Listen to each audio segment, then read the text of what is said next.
Hi friends, welcome to my channel. तो आज के वीडियो में हम लोग पढ़ने वाले हैं क्लास 9th एनसीईआरटी का चैप्टर बायो का पहला चैप्टर है जीवन की मौलिक इकाई। आप किसी भी एग्जाम की तैयारी कर रहे हैं, ये स्टेट या आप लोग सीटेट की तैयारी कर रहे हैं या बीपीएससी 4.0 की तैयारी कर रहे हैं या किसी भी एग्जाम की तैयारी कर रहे हैं, तो आपको पता हो कि आपका हर एग्जाम में एनसीईआरटी से ही क्वेश्चन आते हैं। तो आज हम लोग बेसिक कुछ पढ़ने वाले हैं जो कि ये जानकारी आपको होनी चाहिए।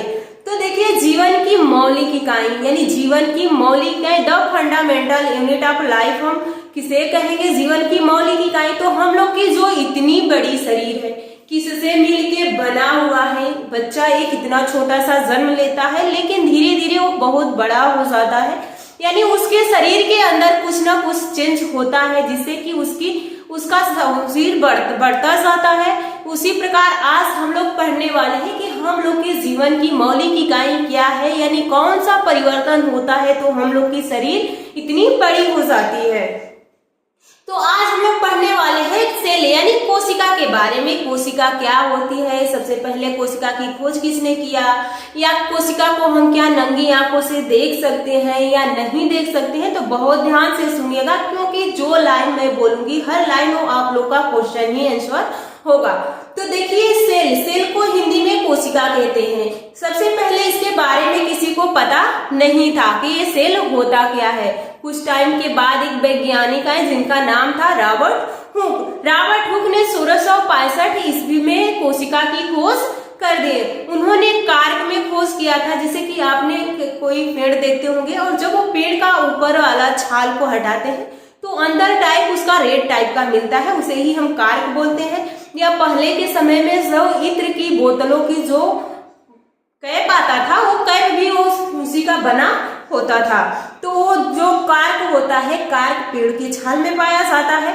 तो सर्वप्रथम रॉबर्ट हुक ने उसी में खोज किया, लेकिन वो कोशिका मृत थी। अब क्वेश्चन ये आता है कि मृत कोशिका की खोज तो रॉबर्ट हुक ने कर दी, तो जीवित कोशिका की खोज किसने किया था?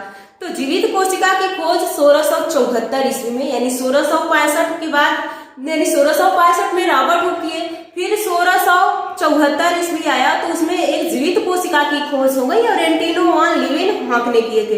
ये अपने बगीचे में पानी डाल रहे थे, तो जब ये पानी डाल रहे थे तो इनके नाखून में अचानक से वहां की मिट्टी पड़ गई, और जब मिट्टी पड़ गई तो इन्होंने अपना खुद का माइक्रोस्कोप बनाया था। वहां पे आए, अपने नाखून से मिट्टी निकाले, और मिट्टी को निकालने के बाद इन्होंने क्या किया कि उसको अपने माइक्रोस्कोप के नीचे रखा, तो देखा तो उस मिट्टी में कुछ हलचल होने लगी। और जब वो मिट्टी में हलचल होने लगी तो उससे उनको पता चला कि कुछ तो जीव है इसमें, जिन्होंने ये नाम दिया कि ये कोशिका ही है जो कि जीवित कोशिका है।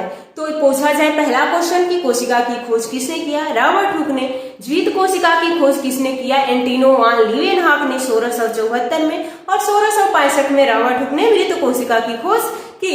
लेकिन यहाँ पे दो क्वेश्चन आपका क्लियर है कि ये पूछा जाएगा मृत कोशिका या यानी जीवित कोशिका। अगर कुछ नहीं कहा है, बस कोशिका कहा है, तो आप रॉबर्ट हुक को लगाएंगे। अब देखिए, रॉबर्ट हुक के बाद सबसे बड़ी कोशिका किसकी होती है? तो शुतुरमुर्ग का अंडा आप सभी लोग ने देखे होंगे, शुतुरमुर्ग पक्षी को भी देखे होंगे।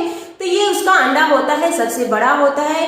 क्वेश्चन आता है कि क्या कोशिका को हम नंगी आंखों से देख सकते हैं? तो आपका जवाब होना चाहिए कि हाँ, हम कोशिका को नंगी आंखों से देख सकते हैं, यानी शुतुरमुर्ग के अंडे को हम नंगी आंखों से देख सकते हैं। सबसे छोटी कोशिका है जिसे हम देख नहीं सकते हैं, वो है माइकोप्लाज्मा, PPLO ही इसका नाम है। इसका सेल वाल नहीं होता है, यानी सारी बैक्टीरिया का सेल वाल होता है पर इसका सेल वाल नहीं होता है। तो ये भी एक क्वेश्चन है कि किसका सेल वाल नहीं होता है। सबसे कम विभाजन यानी हमारे तंत्रिका तंत्र में न्यूरॉन सेल में होती है। सबसे तेज विभाजन आप लोग के यकृत लीवर में होती है। पुनर्जनन की क्षमता पाया जाता है आप लोग के लीवर में। मानव में सबसे बड़ी सेल किसकी होती है? तो अंडाणु की होता है, और सबसे छोटा सेल शुक्राणु का होता है। और ये अंडाणु और शुक्राणु क्या होते हैं? तो अंडाणु जो है आप लोग का जो फीमेल होती है, मादा होती है, उसमें पाया जाता है, और सबसे छोटा सेल शुक्राणु जो यानी मेल में पाया जाता है। यहाँ पे आप स्ट्रक्चर भी देख सकते हैं, अंडाणु, ओवम या शुक्राणु, स्पर्म का। अब यहाँ पे कोशिका देखिए, कोशिका के समूह को ऊतक कहते हैं, ऊतक के समूह को अंग कहते हैं, अंग के समूह को अंग तंत्र कहते हैं। तो ये पहला चैप्टर आप लोग का है, तो इसमें हम लोग कोशिका के बारे में पढ़ेंगे। अगला चैप्टर में हम लोग टिश्यू के बारे में पढ़ेंगे। जिस तरह से आपको अगर अपना घर बनाना है तो सबसे पहले ईंट की जरूरत पड़ती है, उसके बाद दीवार की बनाते हैं ईंट से, फिर 4 दीवारें मिल जाती है तो एक कमरा बनता है, और जब कई सारा कमरा मिलता है तो एक घर बन जाता है। उसी तरह से सेल है, टिश्यू है, ऑर्गन सिस्टम है। अब देखिए यहाँ पे आप लोग का कोशिका की संरचना है। कोशिका के कोशिकांग कितने होते हैं?